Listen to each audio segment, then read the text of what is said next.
तो पोषक तत्वों के अंतर्गत अपन ने कार्बोहाइड्रेट, प्रोटीन, ये दो तत्व कंप्लीट कर लिए। इनकी कितनी आवश्यकता होती है, इनकी कमी से कौन कौन से रोग हो जाते हैं, ये हमने देख लिया था। आज हम तीसरा महत्वपूर्ण जो मुख्य पोषक तत्वों में आता है वसा यानी फैट, उसके बारे में आज हम आप पढ़ेंगे। तो वसा होता क्या है? तेल, घी, डालडा, इनसे हमको वसा प्राप्त होते हैं। वसा, खास तौर पे यदि हम वसा को कैटेगरी वाइज बांटें हैं, तो वसा को हम दो तरीके से बांट सकते हैं। एक तो पौधों से प्राप्त वसा, जिसे हम पादप वसा कहते हैं। दूसरा जंतुओं से प्राप्त वसा, जिसे हम जंतु वसा कहते हैं। पौधों से प्राप्त वसा, वसा मतलब क्या होगा? देखो, पहली बात तो आप वसा में और तेल में अंतर समझें। वसा और तेल में अंतर क्या होता है कि 20 डिग्री सेल्सियस तापमान पर यदि कोई ठोस है, ठोस अवस्था में, तो वो क्या है? वसा। और 20 डिग्री सेल्सियस पर यदि वो लिक्विड अवस्था में, तरल अवस्था में, तो वो तेल है। ठीक। 20 डिग्री सेल्सियस पर ठोस अवस्था में वसा कहलाता है, और 20 डिग्री सेल्सियस पर तरल अवस्था में है तो वो तेल कहलाता है। अब वसा दो प्रकार के होते हैं, तेल दो प्रकार के होते हैं, जंतु जनित वसा, पादप जनित वसा। जंतुओं से जो वसा प्राप्त होता है, जैसे कि मैं कह दूं मछली का तेल या घी। घी हमें जंतुओं से प्राप्त होता है, मछली का तेल या किसी प्रकार की चर्बी, ये सब ज- जंतु जनित वसा है। पादप जो पौधों से प्राप्त होता है, पौधों से मतलब जैसे कि सरसों का तेल, सोयाबीन का तेल, मूंगफली का तेल, है ना, अरंडी का तेल, मकई का तेल, ये सभी जो तेल होते हैं वो पादप जनित वसा कहलाते हैं। जंतु जनित वसा थोड़े से जटिल वसा होते हैं, इनको सही तरीके से हमारा शरीर नहीं पचा पाता, इनसे कोलेस्ट्रॉल बनता है और हमारे रक्त की धमनियों को या सिराओं को ये चौक कर देते हैं, जिससे हमारी नसों में कोलेस्ट्रॉल के जमाव से हार्ट अटैक जैसी बीमारियां हमको होती हैं। सबसे सरल जो पचने वाला वसा होता है वो पादप जनित वसा होता है, और उसमें भी सबसे अच्छा वसा अगर मैं कहूँ तो सूरजमुखी का तेल माना जाता है। ठीक है। वसा फिर तीन प्रकार के हम देखते हैं कि वसा, एक सरल वसा होता है, एक संयुक्त वसा होता है, और एक होता है व्युत्पन्न वसा। इन सभी वसाओं को हम डिटेल से कैटेगरी वाइज नोट्स में से पढ़ते हैं। देखिए, मैं आपसे आज बात वसा की करूंगा, क्योंकि हमारा कार्बोहाइड्रेट और प्रोटीन हमने कंप्लीट कर लिया है। तो वसा निकालें आप, फैट, वसा, ये आ गया हमारा वसा। तो देखिए क्या है वसा के बारे में, क्या लिखा है आप ध्यान से देखेंगे। और वसा के अणु ग्लिसरॉल तथा वसा अम्ल के सहयोग से बनते हैं। अब आप सुनिए, जैसे मैंने आपसे क्या कहा था कि कार्बोहाइड्रेट का सबसे छोटा कण क्या होता है? ग्लूकोज। क्या होता है? ग्लूकोज। ऐसे ही प्रोटीन का सबसे छोटा कण क्या होता है? अमीनो अम्ल। ऐसे ही वसा का सबसे छोटा कण क्या होता है? ग्लिसरॉल। जैसे कि अमीनो अम्ल से मिलकर क्या बनता है? प्रोटीन। ग्लूकोज से मिलकर क्या बनता है? कार्बोहाइड्रेट। ऐसे ही वसा काय से मिलकर बनता है? ग्लिसरॉल या वसीय अम्ल।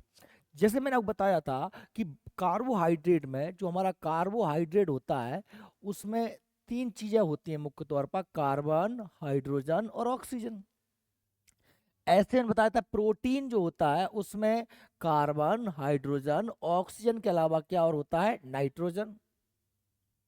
ठीक है। ऐसी कार्बोहाइड्रेट की तरह वसा में भी कार्बन, हाइड्रोजन और ऑक्सीजन होता है, पर इसमें फास्फोरस भी पाया जाता है। ठीक है। इसलिए हम इनको फास्फोलिपिड्स कहते हैं, बसीय अम्ल कहते हैं। इनमें ऑक्सीजन की मात्रा थोड़ी सी कम होती है, इसलिए ज्यादा ऑक्सीकृत होते हैं और ज्यादा ऊर्जा देते हैं। मैंने बताया था आपको कि 1 ग्राम वसा के पूर्ण पाचन पर हमको जो होता है 9.2 किलो कैलोरी ऊर्जा प्राप्त होती है। कितनी होती है? 9.2 किलो। लेकिन वसा एकदम आसानी से नहीं पचते, क्योंकि इनमें ऑक्सीजन कम होती है। इसलिए हमारे शरीर में वसा जो होती है ऊर्जा का संचित रूप होता है। संचित का मतलब इकट्ठी है, जब आवश्यकता पड़ती है तब लेते हैं। कब आवश्यकता पड़ती है? जब कार्बोहाइड्रेट नहीं होता, तब हम वसा का उपयोग करते हैं। देखिए, वसा उनके स्रोतों के आधार पर दो वर्गों में बांटा गया है। कितने वर्गों में बांटा है? दो वर्गों में। एक तो जंतु वसा और दूसरा वनस्पति वसा। जंतु वसा और वनस्पति वसा। जंतु वसा मतलब जो जंतुओं से जानवरों से प्राप्त होता है, जैसे कि दूध में जो वसा होता है, पनीर में, मक्खन में, अंडा में, मांस में, मछली के तेल में, ये सभी वसा कैसे कहलाते हैं? हमारे जंतु वसा। वनस्पति वसा तेलों, वनस्पति तेलों में उपलब्ध होता है। वनस्पति मतलब पौधे, जैसे पौधे में तेल अखरोट का, बादाम, मूंगफली, नारियल, सरसों, तिल, सूरजमुखी इत्यादि आदि से प्राप्त जो तेल होते हैं, पौधों से के बीजों से जो तेल प्राप्त होते हैं, उन्हें हम कहते हैं वनस्पति वसा। ठीक है, तो दो प्रकार की वसा हो गई, जंतुओं से प्राप्त वसा और वनस्पतियों से प्राप्त वसा। ठीक है, वसा की परिभाषा है क्या? तो मैंने अभी आपको समझाया था कि वसा सामान्यतः 20 डिग्री सेल्सियस ताप पर ठोस अवस्था में होती है, यदि लिक्विड अवस्था में, परंतु यदि इस ताप पर द्रव अवस्था में, किस अवस्था में? द्रव अवस्था में, तो उन्हें हम क्या कहते हैं? तेल कहते हैं। क्या कहते हैं? तेल। ठीक है, वसा या फैट की प्रस्तावित मात्रा, किस व्यक्ति को कितना वसा प्रतिदिन लेना चाहिए, ये चार्ट आपको याद रखना पड़ेगा भाई। जैसे महिला पुरुष यदि सभी की बात करें तो सामान्य तौर पर हमको 20 ग्राम वसा प्रतिदिन के हिसाब से लेना चाहिए, लेकिन यदि आप गर्भावस्था में हैं तो आपको 30 ग्राम वसा, क्योंकि आपके अंदर शिशु का पालन पोषण हो रहा है, तो 30 ग्राम वसा चाहिए। यदि धात्री माता हैं, आप बच्चों को दूध पिला रही हैं, तो 45 ग्राम वसा आपको लेना चाहिए। ठीक है, यदि 1 से 9 साल के बच्चे हैं, 1 से 9 साल के बच्चे हैं, तो उनको 25 ग्राम प्रतिदिन वसा लेना चाहिए, और 10 से 18 वर्ष के लड़के लड़कियों को 22 ग्राम वसा लेना चाहिए। देखिए, ये लिखा है कि वसाएं तेलों एवं चर्बियों में पाई जाती हैं। चर्बी किसमें होगी? जानवरों में, और तेल काय में निकलेगा? बीजों में।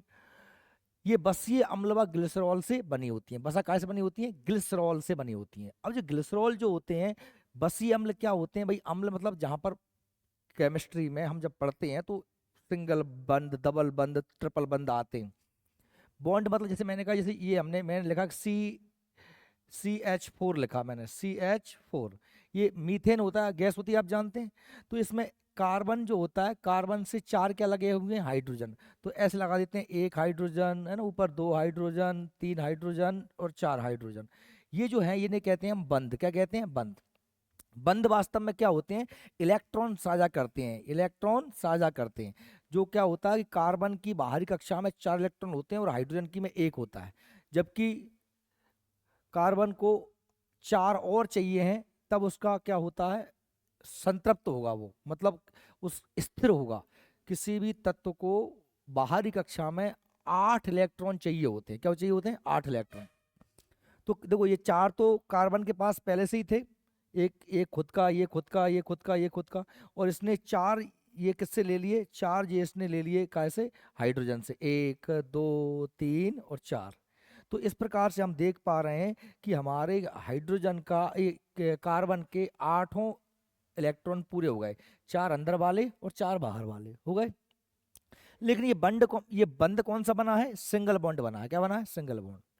ऐसे ही हाइड्रोजन की बाहरी कक्षा में 1 इलेक्ट्रॉन होता है, जबकि इसे पूरी कक्षा पूरी करने के लिए 1 और चाहिए होता है, क्योंकि हाइड्रोजन एकमात्र परमाणु होता है जो द्विक पूरा करता है। क्या करता है? द्विक। द्विक मतलब 2 इलेक्ट्रॉन मांगता है, बाकी सारे जितने तत्व होते हैं सब कितने मांगते हैं? 8 मांगते हैं।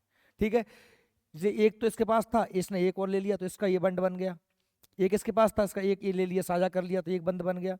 एक था, इस तरीके से आप देख पा रहे हैं कि ये सभी हाइड्रोजन की कक्षाएं 2 2 पूरी हो गई, इसके भी 2, इसके भी 2, इसको भी 2, इसको 2, और कार्बन के कितने हो गए? 8 हो गए। तो इस प्रकार से ये बंड बनते हैं। कभी कभी डबल बॉन्ड भी बनते हैं, सिंगल बॉन्ड बनते हैं, कभी कभी डबल बॉन्ड बनते हैं। तो हम यही कह रहे हैं कि बसीय अम्ल में क्या है कि CH3 CH2 COOH, ये क्या है? बसीय अम्लों का फॉर्मूला है। क्या है? सूत्र। जैसे ये सूत्र काय का है? मीथेन का सूत्र है। जैसे हमने कहा ये H2O काय का सूत्र होता है? पानी का सूत्र होता है। हाइड्रोजन के 2 अणु काय से जुड़े हुए हैं? ऑक्सीजन से जुड़े हुए हैं। समझ में आ रही मेरी बात? तो इस प्रकार से इसमें नंबर संख्या कितनी होती है? कार्बन की 4 से लेकर 36 संख्या सम हमेशा पाई जाती है। अनिवार्य बसीय अम्ल कौन से होते हैं जो हमारे लिए जरूरी है? तो जिनमें देखिए, लिनोलिक तथा लिनोलिनिक अम्ल जो होते हैं, अनिवार्य अम्ल हैं। ये अलसी के तेल में, अरंडी के तेल में, सोयाबीन के तेल में, मकई के तेल में पाए जाते हैं। अनिवार्य बसीय अम्ल जो हमारी बॉडी के लिए जरूरी होते हैं, कौन कौन से होते हैं? लिनोलिक और लिनोलेनिक अम्ल, ये जो कायम मिलते हैं हमको अलसी, अरंडी, सोयाबीन, मकई आदि के तेलों में पाए जाते हैं। ठीक, आगे देखते हैं अपन। बसा का काम क्या होता है, फैट का काम क्या होता है। बसा का काम होता है कि बसा ऊर्जा का संचित स्रोत है, मतलब हमारे शरीर में चर्बी के रूप में बसा हमारी त्वचा के नीचे जमा हो जाता है। जब हम भोजन नहीं कर रहे होते हैं, जब हम भोजन नहीं कर रहे होते हैं, तब हमारे शरीर को ऊर्जा, अब कार्बोहाइड्रेट तो आप ले नहीं रहे ऊपर से, तो काय से मिलती है, आपके बसा से मिलती है। अपन जो डाइटिंग करते हैं, मोटे लोग कुछ नहीं खा रहे, तो क्या होता है उनके शरीर में जो फैट जमा है, चर्बी जमा है, वही ऊर्जा देने लगती है, इससे वो दुबले हो जाते हैं, उनकी चर्बी नष्ट हो जाती है। शरीर को रोधी परत प्रदान करने के लिए त्वचा के नीचे संचित होती है, मतलब त्वचा के नीचे क्या हो गई, ये जमा हो गई। तो अब शरीर को रोधी, मतलब आप अगर कोई शरीर पे चोट लगेगी तो एकदम आपके शरीर के आंतरिक अंगों में नहीं पहुंचेगी, इसको कौन झेल लेगा, बसा। और ये शरीर के तापमान को भी क्या करती है, नियंत्रित करती है। ठीक है, बसा घात रोधी आवरण, घात मतलब आघात, कोई चोट, घात रोधी आवरण रूप में अनेक अंगों की सुरक्षा प्रदान करती है, जैसे कि नेत्र गोलक, हमारे नेत्र गोलक को, वृषण को, या हृदय को, लीवर को, सबके ऊपर एक क्या होती है, एक बसा की लेयर, एक परत जमा हो जाती है, जिससे क्या होता है कि जब बाहर की कोई चोट पड़ती है तो सीधे अंगों को प्रभावित नहीं करती। बसा भोज्य बसा में 95% सरल बसा होती है। सरल बसा, संयुक्त बसा, ये व्युत्पन्न बसा आगे मैं आपको पढ़ाऊंगा। इन्हें हम सरल बसाव क्या कहते हैं, ट्राइग्लिसराइड भी कहते हैं। क्या कहते हैं, ट्राइग्लिसराइड्स भी कहते हैं। उदाहरण के लिए तेल, घी, चर्बी, ये सब कैसे बसा होते हैं, सरल बसा होते हैं। क्या होते हैं, सरल बसा। इन बसा में अन्य पदार्थ जुड़े रहते हैं, इसलिए इन्हें, जो बसा में, जिन बसाओं में बसा के साथ कुछ और भी मिला होता है तो उन्हें क्या कहते हैं, संयुक्त बसा। क्या कहते हैं, संयुक्त।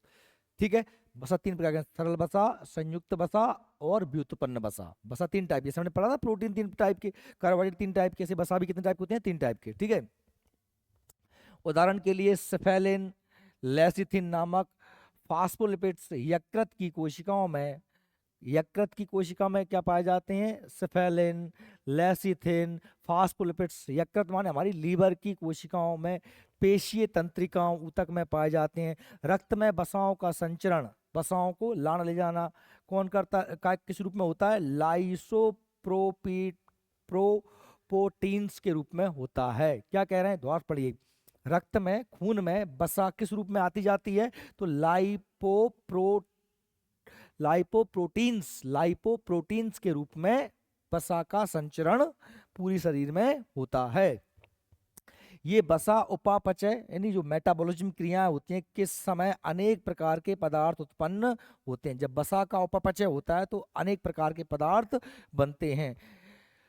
बसा के कारण जो बीमारी होती है, बसा जन्य रोग कौन सा है, लिपोपैथी। क्या है, बसा के कारण होने वाली बीमारी को क्या कहते हैं, लिपोपैथी। अब देखिए, या फिर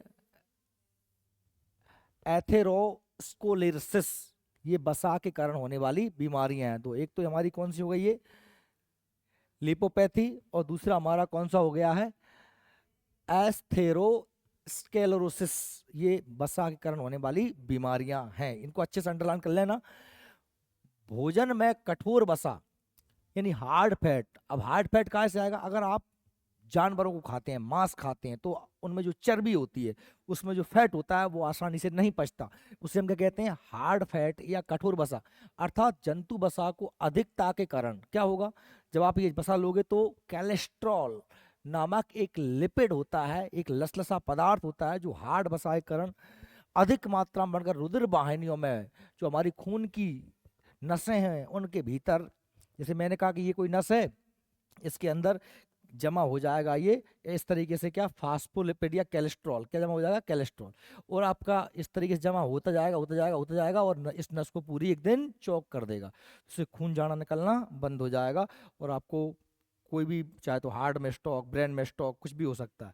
ठीक है, दीवारों के भीतर स्तर पर जमा होने लगता है क्या, कोलेस्ट्रॉल, और इस कारण रक्त परिसंचरण में बाधा उत्पन्न होने लगती है, खून आने जाने में दिक्कत होने लगती है।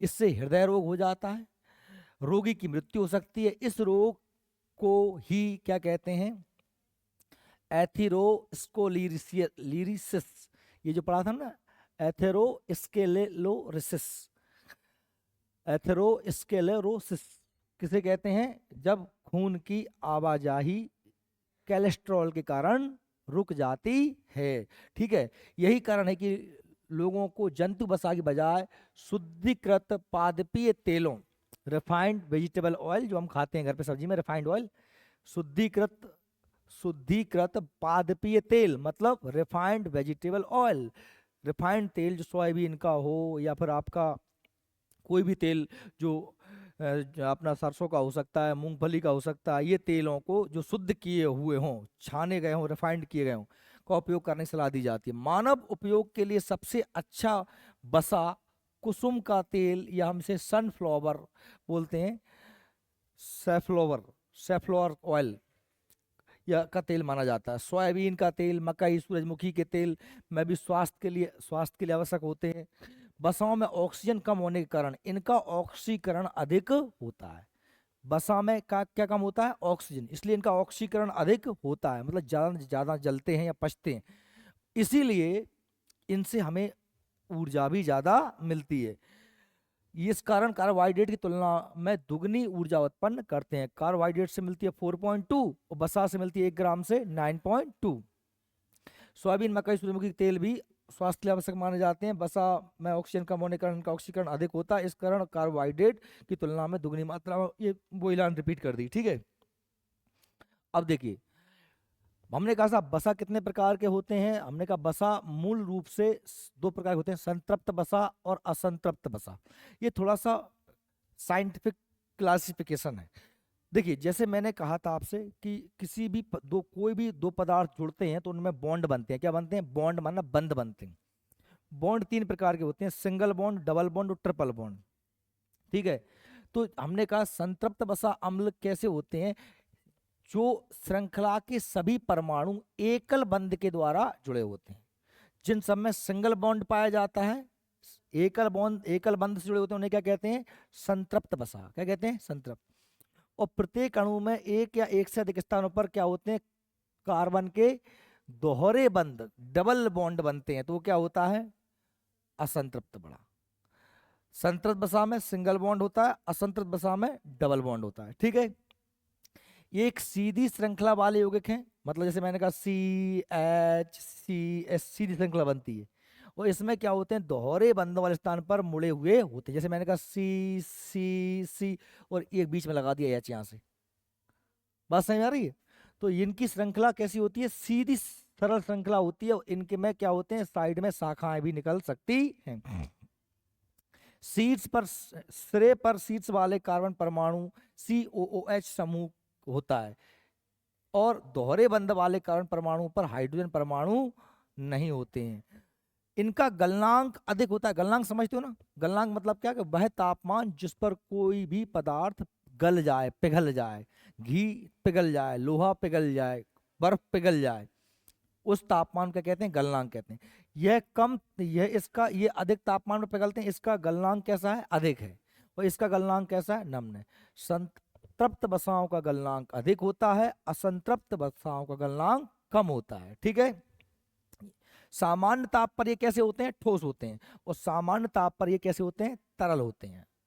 संतृप्त बसा सामान्य ताप पर कैसे होते हैं? ठोस, क्योंकि इनके संतृप्त मतलब है इनके सभी परमाणु के साथ बॉन्ड है, कोई भी खाली नहीं है, इसलिए इनमें खाली, इसलिए कैसे होते हैं? तरल होते हैं। संतृप्त बसा ठोस होते हैं, असंतृप्त बसा तरल होते हैं। देखिए, 2 3 4 ही अंतर है इसमें। इनमें संतृप्त में सिंगल बॉन्ड होता है, असंतृप्त में डबल बॉन्ड होता है। ठीक है, संतृप्त में सीधी श्रृंखला होती है, इनमें श्रृंखला मुड़ी हुई हो सकती है। ये ठोस होते हैं, संतृप्त और असंतृप्त द्रव होते हैं। ठीक है, सजीवों में कम मात्रा में मिलते हैं, सजीवों पर ये तरल होते हैं। ये सजीवों में अधिक मात्रा में मिलते हैं। क्या मिलते हैं? अधिक मात्रा में मिलते हैं। ठीक है, अधिकांश जंतु बसा में क्या पाए जाते हैं? संतृप्त बसा कहाँ मिलते हैं? अधिकांश जंतु बसा में।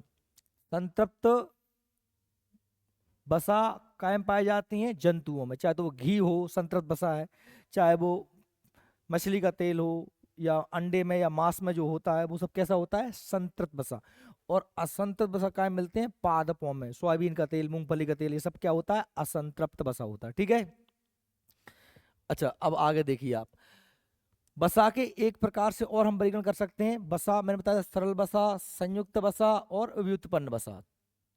संयुक्त बसा को हम जटिल बसा भी कहते हैं। देखिए सिंपल फैट क्या होता है? सिंपल फैट भाई, इसमें भोजन में बसा में 95% बसा होते हैं, इन्हें हम क्या कहते हैं? ट्राइग्लिसराइड भी कहते हैं।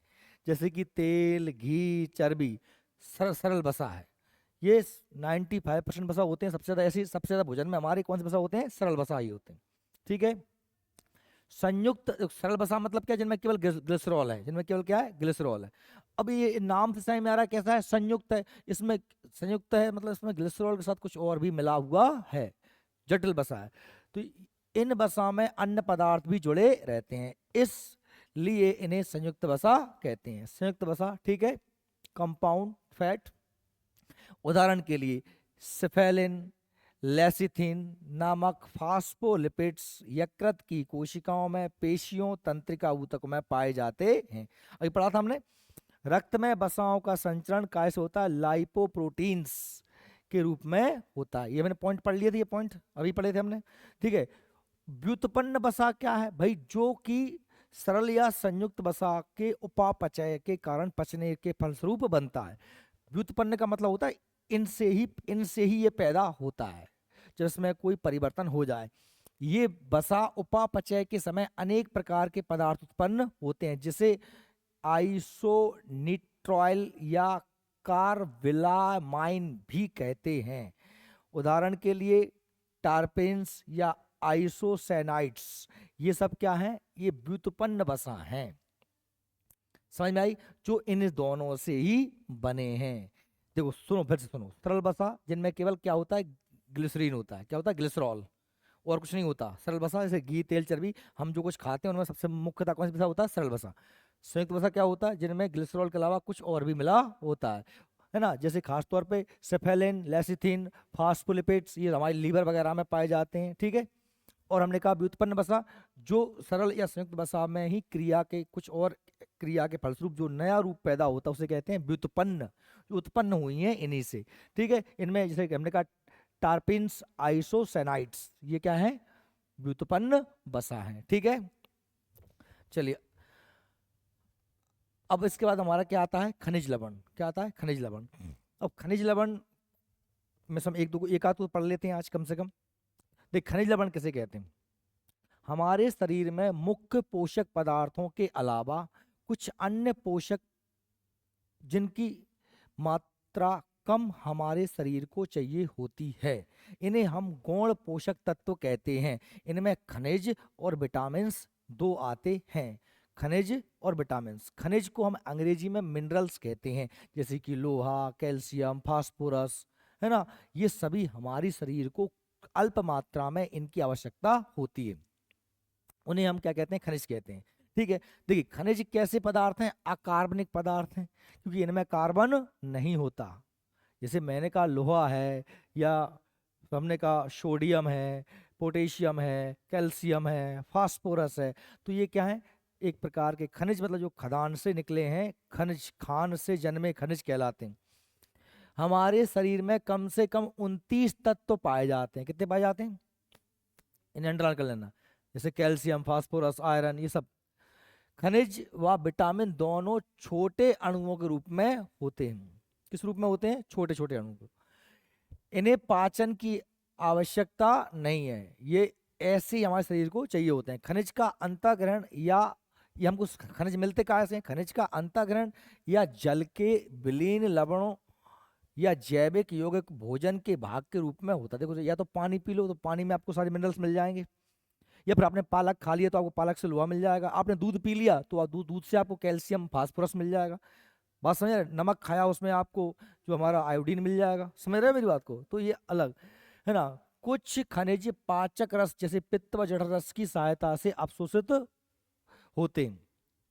21 अनिवार्य खनिजों में कुछ तरल संतुलन के लिए आवश्यक होते हैं, जबकि कुछ एंजाइम के घटक के रूप में चयापचय नियंत्रण करता है। मतलब कुछ हमारे लिए क्या होते हैं भाई? तरल संतुलन, हमारे बॉडी में पूरा लिक्विड पदार्थ, हार्मोन्स, एंजाइम्स इधर उधर जाते रहते हैं, उनके लिए आवश्यक होते हैं। कुछ हमारी उपापचय, कैटाबॉलिज्म, मेटाबॉलिज्म क्रिया के लिए आवश्यक होते हैं। शरीर के कुल भार का 4 से 5% भाग क्या होता है खनिज, ये अंडरलाइन कर लेना आप। 4 से 5% क्या होता है खनिज। दो दो पॉइंट, 29 खनिज चाहिए होते हैं हमको, आवश्यक होते हैं। इनमें से 21 खनिज अत्यधिक अनिवार्य हैं ही हैं। हमारे शरीर में कितने पाए जाते हैं, 29 तत्व पाए जाते हैं, 29 में से 21 खनिज अनिवार्य होते हैं। और इन पूरे खनिजों का शरीर के, अगर जैसे मैंने कहा था कि शरीर के कुल भार का 60 से 65% तो क्या होता है, जल होता है। क्या होता है, जल। ऐसे ही 4 से 5% भाग क्या होता है, खनिज होता है। चूंकि खनिज अल्प मात्रा में शरीर में प्रयोग होते हैं, अतः इन्हें अल्प पोषक माइक्रो न्यूट्रंस भी कहते हैं। देखो, वसा, प्रोटीन, कार्बोहाइड्रेट, इनको हम क्या कहते हैं, मैक्रो न्यूट्रंस, मुख्य पोषक तत्व। जिनकी मात्रा कम चाहिए होती है उन्हें कहते हैं माइक्रो न्यूट्रंस, गौण पोषक तत्व, खनिज, विटामिन, है ना, फाइबर। हमारे शरीर के वजन का 4% भाग खनिज लवणों से बना होता है। पढ़ लिया हमने, 4 से 5%। अब कुछ खनिज में, पहला खनिज हमारा कौन सा दिया है, कैल्शियम। अब देखिए कैल्शियम क्या है, कैल्शियम से हमारे दांत, हमारी हड्डियां आदि बनी होती हैं, काय से, कैल्शियम से। ठीक है, कैल्शियम से हमारी दांत बने, हमारी हड्डियां बनी हुई हैं। अब कैल्शियम की दैनिक आवश्यकता व्यक्ति की आयु, शारीरिक स्थिति पर निर्भर करती है। कितनी उम्र है आपकी, बच्चे हैं, बूढ़े हैं, कौन सी अवस्था है। शरीर में पाए जाने वाले खनिज तत्वों का करीब 39% क्या है, कैल्शियम। क्योंकि हमारे शरीर में हड्डियां बहुत हैं, सारी हड्डियां कहाँ से बनी है, कैल्शियम से बनी हुई हैं। इस कैल्शियम का 99% कायम है अस्थि में, और 1% नरम ऊतकों में द्रव के रूप में पाया जाता है। हमने कहा कि जितने भी खनिज होते हैं ना, उन पूरे खनिजों में हमने कहा 21 खनिज अनिवार्य हैं। 21 में से अकेला कैल्शियम कितना परसेंट, 39% क्या वो चाहिए होता हमको, कैल्शियम। और कैल्शियम जितना हमको चाहिए होता है उसमें से 99% कैल्शियम से हमारी क्या बनी है, हड्डियां। वो जो 1% कैल्शियम है ना, वो हमारे ऊतकों में तरल अवस्था में है, लिक्विड अवस्था में। समझ में आ रही मेरी बात। 21 खनिजों में से सबसे ज्यादा कौन सा खनिज चाहिए, कैल्शियम। कुल खनिजों का 39% कैल्शियम चाहिए। और जो कैल्शियम हमको हमारे शरीर में है उसमें से 99% कैल्शियम से हमारी हड्डियां बनी हुई हैं। 1% कैल्शियम किस अवस्था में, लिक्विड अवस्था में। कैल्शियम के शरीर में निम्न कार्य हैं। क्या क्या कार्य हैं कैल्शियम के, भाई यह अस्थियों और दांतों के निर्माण के लिए आवश्यक है। हमारी हड्डियां और दांत कैसे बने हैं, कैल्शियम से। यह अस्थियों की उचित वृद्धि व दृढ़ता, इससे हड्डियां बड़ी होती हैं, और दृढ़ता मतलब मजबूती आती है इससे। रक्त का थक्का, वेरी वेरी मोस्ट, रक्त का धक्का बनाने में कैल्शियम महत्वपूर्ण भूमिका निभाता है। विटामिन के, फाइब्रोनोजन प्रोटीन, फाइब्रोनोजन प्रोटीन और प्लेटलेट्स मिलके क्या बनाते हैं, जब ये कैल्शियम के साथ मिलते हैं तो फिब्रिन नाम का एक जाल बनाते हैं। थक्का समझते हो ना, कट जाते हैं तो खून जम जाता है, उसे कहते हैं रक्त का थक्का।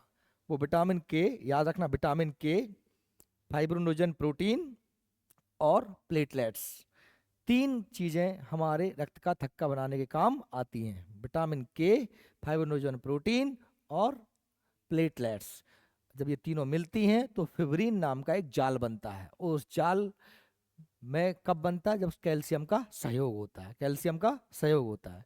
ठीक है, तो कैल्शियम काय में काम आ गया, रक्त थक्का जमाने में सहायक होता है। यह घुलनशील फाइब्रोनोजेन का अघुलनशील फाइब्रिन और प्रोथ्रोम्बिन में, थ्रोम्बिन में बदल देता है। जो फाइब्रोनोजेन घुलनशील होता है ना, वो कैल्शियम के कारण ही कायम बदलता है फाइब्रिन में, और प्रोथ्रोम्बिन को कायम बदलता है थ्रोम्बिन में। समझ में आ रही मेरी बात। रक्त का थक्का बनाने की प्रक्रिया जब मैं आपको पाचन तंत्र पढ़ाऊंगा तब मैं वहां पर रक्त परिसंचरण तंत्र में समझा दूंगा। आप इतना याद रख लेना, खास तौर पे विटामिन के, विटामिन के, और साथ में फाइब्रोनोजिन प्रोटीन, फाइब्रिनोजेन नोजन प्रोटीन, और साथ में हमारी क्या, प्लेटलेट्स। ये तीन चीजें रक्त के थक्का बनाने को चाहिए होती हैं। रक्त का थक्का 2 से 5 मिनट में बन जाता है अगर छोटे मोटे आप कटे हो तो, है ना, सामान्यता। लेकिन किसी किसी व्यक्ति में रक्त का थक्का 24 घंटे तक नहीं जब बनता, खून निकलता ही रहता है। उसे एक बीमारी होती है जिसे अनुवांशिक रोग कहते हैं। वो रोग कौन सा होता है बताओ, हीमोफीलिया। कौन सा रोग होता है, हीमोफीलिया। ये याद रखना आप, हीमोफीलिया नामक बीमारी होती है, जिसमें क्या होता है, रक्त का थक्का नहीं बनता, रक्त का थक्का नहीं बनता। ठीक है, ये आप याद रखेंगे। हीमोफीलिया कैसा रोग है ये भी याद रख लेना, ये आनुवांशिक रोग है। कैसा है, अनुवांशिक का मतलब होता है माता पिता से बच्चों में आता है, जो बीमारी माता पिता से बच्चों में आती है, ठीक है। और इस रोग को हम शाही रोग भी कहते हैं। क्या कहते हैं? शाही रोग। क्योंकि यह रोग सबसे पहले ब्रिटेन की महारानी एलिजाबेथ में देखा गया था, ब्रिटेन की महारानी में देखा गया था। देखिए और क्या करता है हमारा कैल्शियम? नियमित हृदय स्पंदन, हृदय की धड़कन को और उद्दीपन संचरण हेतु आवश्यक होता है। हृदय की धड़कन को कंट्रोल करता है, मांसपेशियों की क्रियाशीलता को बनाए रखने में सहायक होता है ना। और यह तंतुओं के निर्माण में, जो शरीर में तंतु बनते हैं, मरम्मत और क्षतिपूर्ति में भी योगदान करता है। कौन? कैल्शियम। रक्त वाहिनी की दीवारों की पारगम्यता को नियंत्रित करता है। यह नाड़ी तंतु व नाड़ी केंद्रों की उत्तेजना को नियंत्रित बनाए रखता है। याद रखें, अगर हमारे शरीर में कैल्शियम की कमी हो जाती है तो हमें कुछ बीमारियां हो जाती हैं। ये बीमारियों को अच्छे से पढ़ लेना। कमी के प्रभाव क्या है? शरीर की वृद्धि रुक जाएगी, ऋणात्मक कैल्शियम संतुलन दिखाई देने लगेगा, कैल्शियम की कमी से हड्डियां कमजोर हो जाती हैं, रिकेट्स नाम की बीमारी हो जाती है। कौन सी हो जाती है? रिकेट्स, हड्डियों का टेढ़ापन। विटामिन डी की कमी से भी होती है रिकेट्स, और विटामिन डी और हड्डी और कैल्शियम कमी से।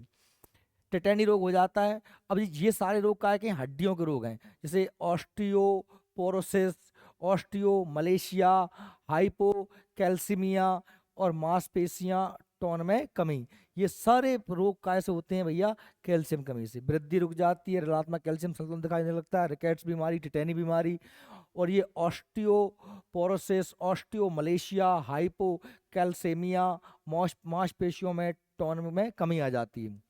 देखो ये लगा है स्त्रोत, कैल्शियम निम्न स्त्रोत से प्राप्त होता है। काय का मिलता है कैल्शियम हमको? दूध और दूध से निर्मित पदार्थ, अंडा, मुख्यतः पीला भाग अंडे के अंदर जो जर्दी होता है उससे, और हरी पत्तेदार सब्जियां, मछलियां, सूखे फल, मेवे, जैसे कि मेवे, सूखे मेवे, बादाम आदि के तेल में भी हमको जो है कैल्शियम की प्राप्ति होती है। ठीक। अब हम अगर कैल्शियम ज़्यादा हो जाए तो भी हमारे शरीर में उल्टे प्रभाव देखने को मिलते हैं। कैल्शियम की अधिक मात्रा ग्रहण करने से हमें इडियापैथिक हाइपर कैथीसीमिया नामक बीमारी हो जाती है। कौन सी बीमारी? इडियापैथिक हाइपर कैथीसीमिया नामक बीमारी हो जाती है। कैसे हो जाती है? कैल्शियम की अधिकता से नामक रोग देखा जाता है। इसमें भूख ना लगना, जी मिचलाना, बमन माना उल्टी, कमजोरी, कब्ज जैसे लक्षण दिखाई देते हैं जब आपको ये बीमारी हो जाती है। इडियापैथिक हाइपर कैथीसिमिया ये बीमारी कैसे होती है? कैल्शियम की अधिकता से। कैल्शियम की दैनिक आवश्यकता कितनी हमको चाहिए होती है तो इसको आप याद करेंगे। पुरुष व महिला सभी को 140 मिलीग्राम प्रतिदिन, 140 मिलीग्राम, मिलीग्राम है, ग्राम ग्राम मत कर देना। और अगर धात्री और गर्भावस्था में महिला है तो उसको कितनी? 1000 मिलीग्राम। कितना? 1000 मिलीग्राम। आप देखते हैं कि उस समय कैल्शियम की बहुत ज्यादा मांग बढ़ जाती है। आपने देखा हो गर्भवती महिलाओं में वो छुई खाती हैं, खड़िया चौक चौक खा जाती हैं। क्यों खाती हैं? कि उसके अंदर क्या, उनके अंदर क्या बन रहा होता है? बेटे मतलब जो है शिशु का निर्माण हो रहा है, शिशु की हड्डियां बन रही हैं, तो कैसे बनेंगी? कैल्शियम से। इसलिए आपने देखा जो गर्भवती महिला होती है उनका उनका ये खड़िया चौक मिट्टी या ये खाने का बहुत ज्यादा मन करता है। शिशु, नवजात शिशु को, ये शिशु को जो 12 महीने तक के को कितना चाहिए? 500 मिलीग्राम। अभी दो ज्यादा चाहिए रही है। ज्यादा क्यों चाहिए रहा है? क्योंकि बच्चे की हड्डियां बनेंगी, है ना। बालक में 109 वर्ष के में 400 मिलीग्राम, लड़के और लड़कियों को हमने कहा 10 से 15 वर्ष को 600 मिलीग्राम, क्योंकि लड़के 10 से 15 वर्ष में उनकी किशोरावस्था चलती है, या पूर्व किशोरावस्था, बाल्यावस्था, उसमें ज़्यादा चाहिए होती है। और 16 से 18 वर्ष में 500 मिलीग्राम। और देखो एक वयस्क मनुष्य को कितना चाहिए? मात्र 140 मिलीग्राम। इन सबको ज़्यादा चाहिए रही है, इसको कम चाहिए रही है। हम बड़े हो, हमको कम चाहिए, क्योंकि अब हमको हड्डियां मड्डियां हमारी पूरी बन चुकी हैं। समझ आ रही है मेरी बात? इसलिए इसको अच्छे से याद कर लेना। ठीक। अब हम इसके बाद कल पढ़ेंगे आयोडीन वगैरह, है ना। अभी मैंने दो चीज़ें पढ़ा दी आपको, बसा और